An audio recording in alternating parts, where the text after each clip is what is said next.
गोटे नियारा अनुभूति निश्चित भाव में मु भी विगत 5 वर्ष विधानसभा थी ए वर्ष भी अच्छे आम सरकार रे एवं सबुथु विधानसभा गृह साक्षी रहा गोटे ऐतिहासिक दिन ओडिशा यूनिवर्सिटी अमेंडमेंट बिल 2024 एवं स्टेट हाईवे अथॉरिटी बिल 2025 ये दुईटा एक बिल विधानसभा पारित करिछि एवं ओडिशा यूनिवर्सिटी अमेंडमेंट बिल 2024 आम पाखापाखि 12.5 घंटा 4टा बेलू आरंभ है राति तमाम 12.5 घंटा ये बिल आम हाउस पारित कला एवं पाखापाखि आम हिसाब करूँ 14टा अमेंडमेंट माने क्लॉज बाय क्लॉज डिस्कशन है एवं निश्चित भाव में ये विधानसभा गृह होची चर्चा आलोचना पाई एवं आज गोटे नियारा ढंगरे नियारा परंपरा रे शासक विरोधी गोटे इश्यू को चर्चा आलोचना करी गोटे मूलदुआ पकैले यूनिवर्सिटी को एवं हायर एजुकेशन क्षेत्र में आगो को नेवा पाई एवं एथिरे विशेष करी आपण माने देखिबे जे यूनिवर्सिटी रो स्वायत्ता ऑटोनॉमी को रक्षा करागला जोटा कि पूर्व सरकार ताको एनक्रोज करथिला आज ये गवर्नमेंट यूनिवर्सिटी को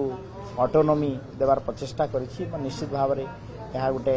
एवं आउ द्वितीय बिलटा जो है एटा मध्य गोटे फर्स्ट टाइम ए भलिया बिल जोटा कि स्टेट हाईवे अथॉरिटी बिल 2025 जोटा कि आपण माने गोटे रोड मैप तैयारी हबो जेते बेले ओडिशा प्रदेश को 100 वर्ष पालन करिबु 2036 रे भाषा भित्तिक राज्यर एवं भारत वर्षर स्वाधीनतार जेते बेले 100 वर्ष 2047 पालित हबो एवं रोड नेटवर्किंग क्षेत्र रे एटा गोटे जुगांतकारी पदक्षेप प्राइवेट इन्वेस्टमेंट आसीबो एवं स्टेट हाईवे अथॉरिटी को पावर दिया हबो तार निजी फंड जुगाड़ करिवो एवं रोड सेक्टर जेते बेले नेटवर्किंग सेक्टर मजबूत हबो निश्चित भाव में ओडिशा प्रदेश आगो को माननीय मुख्यमंत्री तो थिले विरोधी दल नेता मझिरे मझिरे आसुथिले किंतु राति तमाम मु धन्यवाद देवी ओडिशा प्रदेश माननीय मुख्यमंत्री मोहन चरण माझी जी को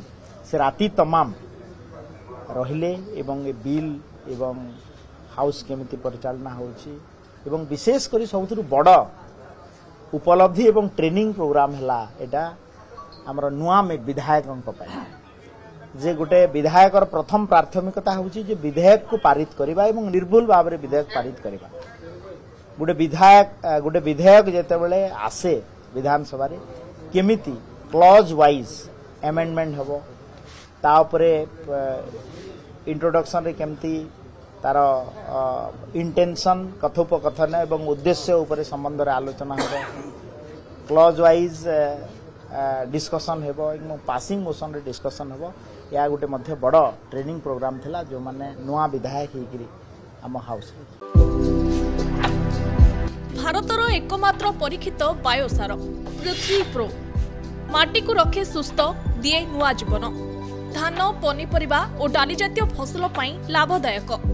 अमल बढ़ाए रोग कमाए आज ही जमी रे प्रयोग करंतु जोगाजोग पाई 9937054201 नंबर को डायल करंतु आम सह जोड़ी हेबा पाई आमको लाइक फॉलो और सब्सक्राइब करंतु अधिक अपडेट पाई विजिट करंतु आम वेबसाइट thequiver.in